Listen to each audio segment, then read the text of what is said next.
So my talk was actually originally named Success Rate of Software Projects. And then as I started creating the presentation, I was like, oh, crap, like that's pretty dismal.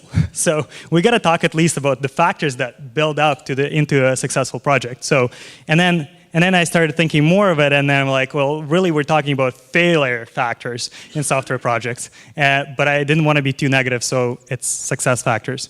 And particular flavor of this presentation is I wanted to look at them from the developer-centric point of view. So this is your quintessential developer. He has to have a beard. Those of you who can't grow a beard, unfortunately, are not developers. It's a sarcasm for irony, whatever. So additionally, I'd like to split up the factors into things that you can control and can't control. And the reason for this madness of what factors are inside of your control and outside will become apparent in a few slides. But just stay with me.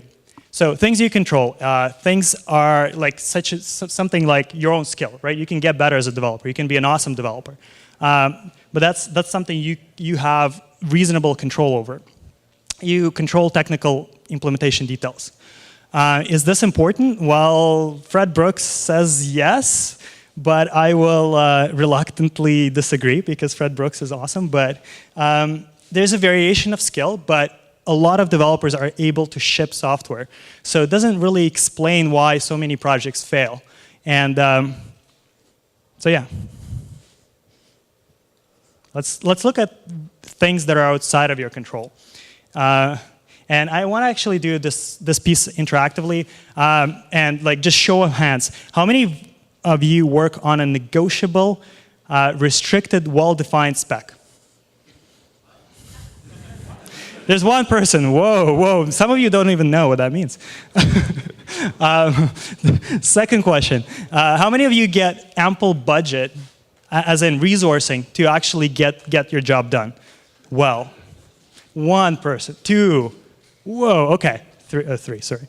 But what about just, you're just focusing on building and shipping most of the time. Not even quality is great, but, and ample timelines is another very different thing. So who controls that? It's this guy. It's the guy in the picture. See the stern business guy? He's going to challenge your estimate. And now just, again, question to the room, and yes, no, somehow voice your opinion. What do you think is more important to a successful technical delivery of a project? Hello? Good developers. Okay, one. Communication. Beard is good, okay. Well, I was hoping for a different response, but let's bear with me. So the problem that I'm really presenting today is, so your career depends on your ability to deliver software projects, period, right? However, the reasons that affect that delivery are outside of your control. It's like you got all the responsibility but no ability. It's weird, right? So look at, and I'm probably going over time, but imagine a situation that's slightly different, but where you meet an early Facebook employee and then meet an early High-Five employee. Who are you more impressed by? And does that actually reflect on their development skill? Anyway, so I recently met an early High-Five employee, and I was like, okay, scale, But if it was an early Facebook employee, I'd be all over it. Dude, you're so awesome. Oh my God, tell me more. In order to gain some of that control, you need to be able to estimate. Because when you estimate, you can control budget and timeline. You can just stomp your foot and say, no, this cannot be delivered in 3 months. But estimation is hard. And that stern business guy is coming back soon. But before that, I have 1 minute. And if anything, we'll do anything in this minute, we'll read this quote. So this is Fred Brooks. This is Mythical Man Month. And the quote is, "It's very difficult to make a vigorous, plausible, and job-risking defense of an estimate that is derived by no quantitative method, supported by little data, and certified chiefly by the hunches of management, of the managers." So I don't know how many of you actually resonate with the quote. You're sitting down with a guy, and he's like, well, I think it's 3 months. And you're like, I think it can be done.